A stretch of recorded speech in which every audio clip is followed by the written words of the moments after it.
চলুন আজকে একটা বিষয় নিয়ে কথা বলা যাক যা আমাদের সবার জীবনের সাথেই জড়িত, ব্যস্ততা আর উৎপাদনশীলতা, মানে বিজনেস আর প্রোডাক্টিভিটি। এ দুটো কি আসলেই এক, নাকি এদের মধ্যে আকাশ পাতাল তফাত আছে? আচ্ছা, কখনো কি এমনটা মনে হয়েছে যে সারা দিন ধরে প্রচুর কাজ করা হলো, কিন্তু দিন শেষে মনে হচ্ছে ধুর, কিছুই তো হলো না? এর পেছনের কারণটা কিন্তু খুব সহজ। ব্যস্ত থাকা আর প্রোডাক্টিভ থাকা, এই দুটো একদমই এক জিনিস নয়, আর আমরা প্রায়ই এই দুটোকে গুলিয়ে ফেলি। তো তাহলে মূল কথায় আসা যাক। এই ব্যস্ততা আর উৎপাদনশীলতার মধ্যে আসল পার্থক্যটা ঠিক কোথায়? চলুন বিষয়টা একটু ভেঙে দেখা যাক। দেখুন, ব্যস্ততা হচ্ছে অনেকটা কাজের স্তূপের মতো, একটার পর একটা ইমেল, মিটিং আর মাল্টিটাস্কিং, যার ফলাফল কি? দিন শেষে চরম ক্লান্তি। অন্যদিকে প্রোডাক্টিভিটি বা উৎপাদনশীলতা হলো একদম সঠিক পরিণাম। দিনের শেষে আসলে কি পরিবর্তন এলো, সেটাই আসল কথা। ছবিটা দেখলে ব্যাপারটা আরও পরিষ্কার হবে। ব্যস্ততা হলো ঠিক যেন একটা জট পাকানো সুতোর মতো। অনেক কিছু হচ্ছে, কিন্তু কোনো কিছুই গোছানো নয়, কোনো নির্দিষ্ট দিকে এগোচ্ছে না। আর প্রোডাক্টিভিটি হলো একটা লক্ষ্যের দিকে একদম পরিষ্কার, সাজানো গোছানো অগ্রযাত্রা। কিন্তু মজার ব্যাপার হলো, আমরা সবাই কম বেশি এই ব্যস্ততার ফাঁদে পা দিই।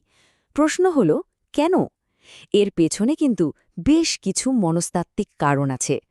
হ্যাঁ, এটাই আসল প্রশ্ন। কেন আমরা জেনে শুনেও ব্যস্ত থাকার এই ফাঁদে পড়ি?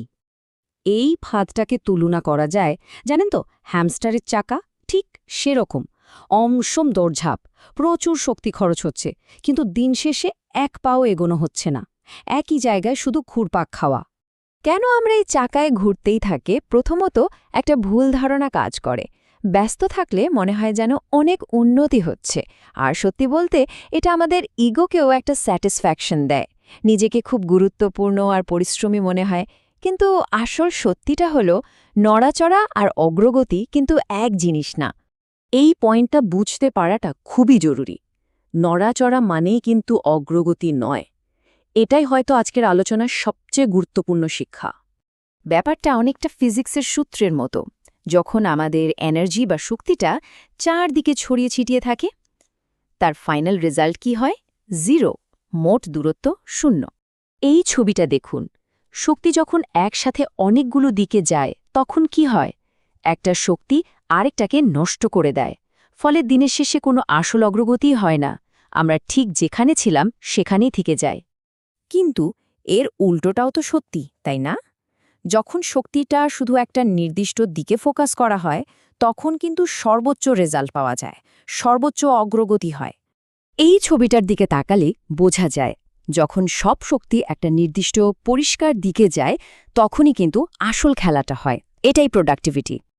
আর এই চারটা তো ব্যাপারটা একদম চোখে আঙুল দিয়ে দেখিয়ে দিচ্ছে।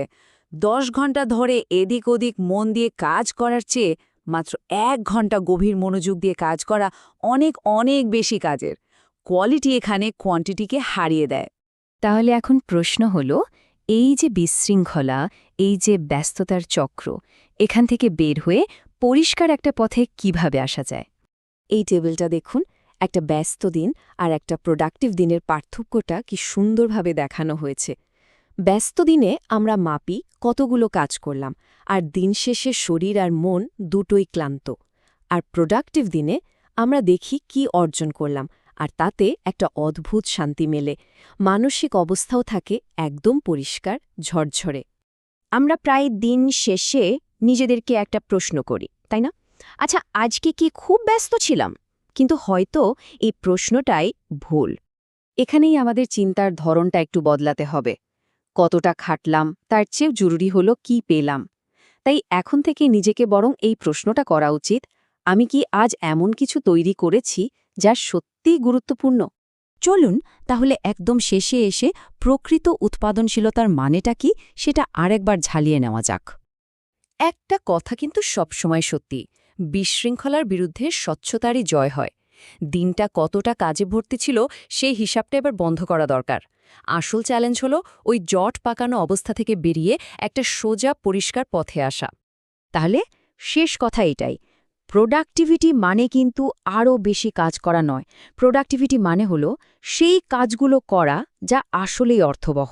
আমাদের সময় আর শক্তি শুধু সেই কাজেই ব্যবহার করা উচিত যা আমাদের কাছে সবচেয়ে বেশি গুরুত্বপূর্ণ। Thanks for watching. Don't forget to like and subscribe to Animated Shikha for more videos.